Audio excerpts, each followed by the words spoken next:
So each Envocean, after being here, Envoceans are what we call our team members, will get a challenge coin after 90 days if they accept the coin. But this is just like the military challenge coin, where it has our mission on it, and if I throw this coin down, it issues a coin challenge. You have to produce your coin, and anybody else in the room that hears it has to produce their coin.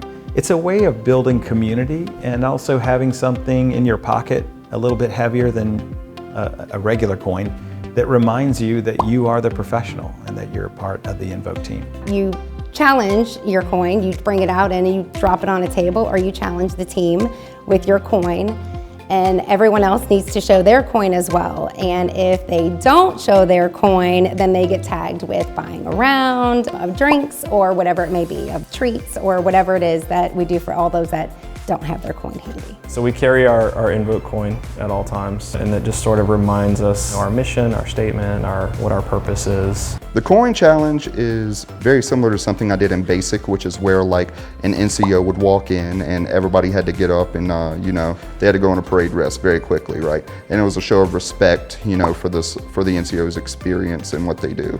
And I feel like the same thing here, where someone drops the coin and everyone shows that they respect and appreciate that they're here, so they also have the coin on them. So it's just a fun way to say, like, oh, we're keeping Envoc with us. If you don't have your coin, you're buying drinks. Someone will throw down their coin, and everyone in the group has to present their coin. And if they don't throw down their coin, then shame will ensue.